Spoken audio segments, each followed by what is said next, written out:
First, imagine a completely ordinary moment in your daily life. You withdraw $100 from your bank's ATM near your home. Your remaining balance is $900. Later, you head downtown and suddenly feel like stopping by a nightclub, so you need more cash.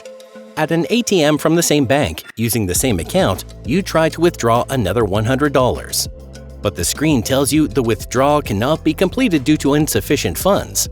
Confused, you begin looking into what happened. There are no errors. No fees have been charged. Both ATMs belong to the same bank. In fact, up until the very moment you attempt that second withdrawal, the system never contained a definite answer to the question of how much money was actually left in your account. In fact, it's even possible that the act of trying to withdraw the money was part of the scenario from the very beginning. Hello, everyone! Sounds ridiculous, doesn't it? In our everyday world, it certainly does. But in the quantum world, it's different. Phenomena like this are not only possible, they're actually unavoidable. Because in the microscopic realm, the properties of things do not even need to exist until they're measured, and the outcome is determined only through the act of measurement itself. Welcome to our channel. Now let's begin.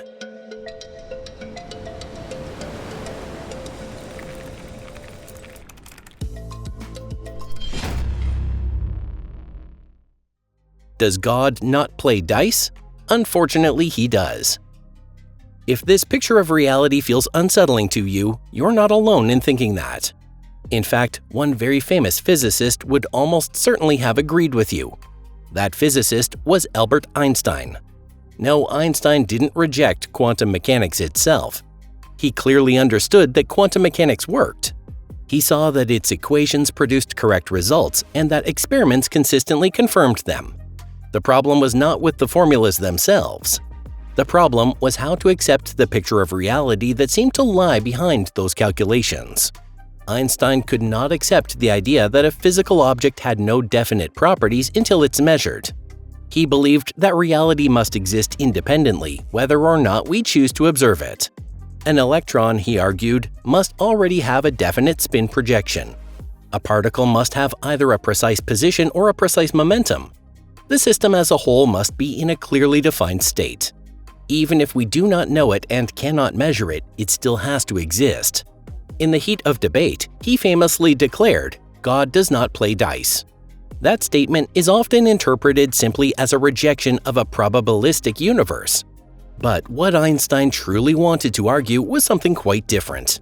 What he rejected was not randomness itself, but the idea that reality does not exist until it's measured.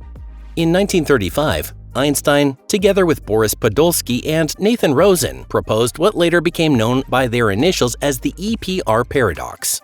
In that paper, he aimed to show that if quantum mechanics were correct in its standard interpretation, then the world would have to be incomplete, non-local, or disturbingly strange beyond common sense. Their conclusion was clear: quantum theory could not be the final word.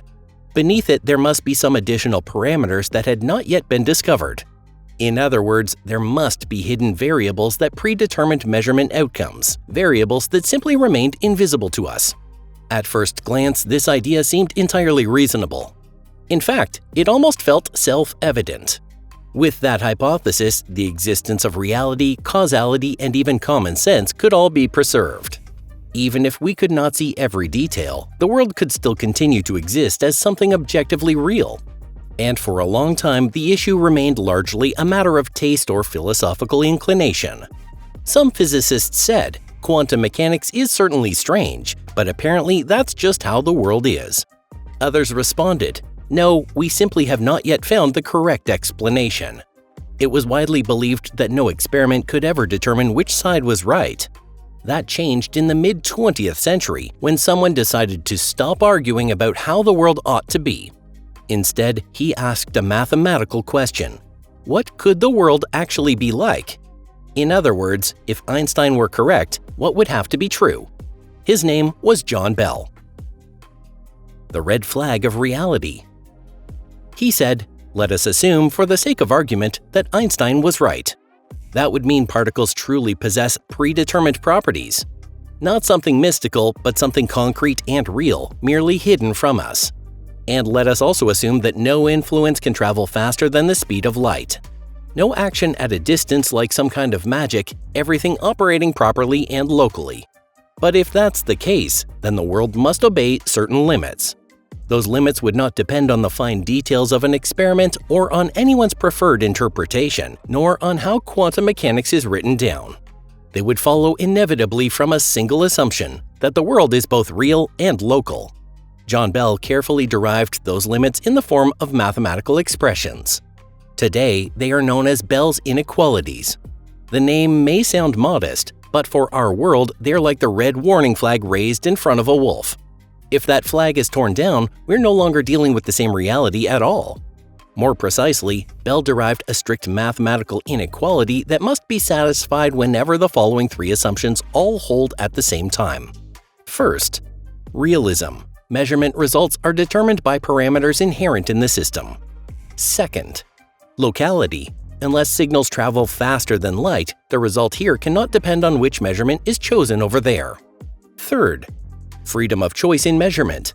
We are genuinely free to decide what to measure. If the world were structured the way Einstein hoped, then Bell's inequality would necessarily be satisfied in specific experimental results. Always without exception. All that remained was to perform the experiment. 3 choices, none of them comfortable. And eventually, the experiment was carried out. Not just once either. Serious testing began in the 1970s and 80s. The most famous of these were a series of experiments conducted by Alain Aspect. Since then, the experiments have been repeated many times and refined with increasing precision, and in 2022, Aspect and his colleagues were awarded the Nobel Prize in Physics for this achievement. The experimental designs varied wildly. In some cases, the orientation of the detectors was changed while the particles were already in flight. The choice of measurement settings was made completely random, and extreme care was taken to ensure that no information could physically travel from one device to another in time to influence the result. In short, the setups were designed to counter every possible objection from skeptics who wanted to trust both Einstein and their own common sense. Yet the outcome was always the same. Bell's inequality was violated. And not by a small margin. It was violated so clearly that no one could miss it. The pattern of violation matched the predictions of quantum mechanics exactly. In other words, Einstein was wrong. Alright, let's set Einstein aside. He no longer has to wrestle with the mysteries of the universe. That is not the most important point. What truly matters is that we must admit we understand only very vaguely how the world is fundamentally put together. If we follow this logic, we are forced to abandon our traditional common-sense view of reality. Let's look at a few examples. First, we could give up locality. That would mean accepting that distant objects can influence one another instantly. Here is a simple example. If locality were broken in the macroscopic world, then the moment the sun vanished or exploded, we would know instantly. We would not get to spend those 8 minutes it takes sunlight to reach the Earth in blissful ignorance. Next, the second option. Abandon realism and accept that particles have no definite properties until they're measured. It would be like saying that a person who weighs 220 pounds is not considered overweight until they step on a scale. Perhaps about half the people on Earth might welcome that idea. And finally, the third option. Give up freedom of choice, in other words, accept superdeterminism. This is the most radical position and it has almost no supporters. Imagine flipping a coin to make a decision. To you, the outcome appears random. But superdeterminism claims that not only was heads or tails predetermined, your decision to flip the coin, even the very moment you began thinking about making a choice, had already been fixed. And more than that, all of it was prearranged to match the state of the elementary particles you would later measure. At that point, the experiment turns into a strange farce. You may think you're testing a hypothesis and freely choosing between different measurement settings. But in reality, every one of those options was an illusion. The only choice you ever make is the one already written into the script of the universe. The particles do not know your choice because signals are exchanged, but because free will never existed to begin with, and the experimenter's actions and the particle's states are all parts of a vast mechanism set in motion at the birth of the universe.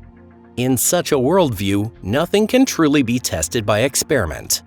In effect, it would mean the end of experimental science. And beyond that, it would mark the end of science itself. A reality that does not ask for human permission. Unfortunately, these experiments cannot tell us which of the options is correct.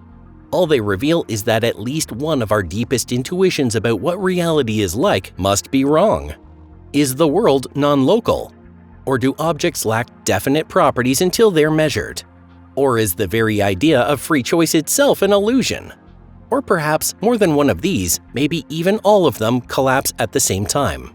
In other words, the foundation of the world as we've imagined it may be entirely different. We have long assumed, almost without thinking, that reality is a collection of objects that already possess properties, and that measurement is simply a way of discovering them. That the world exists on its own, completely independent of human intervention. But quantum physics tells us that this picture is far too crude. It may be convenient in everyday life, but it's not enough to explain the true nature of the world.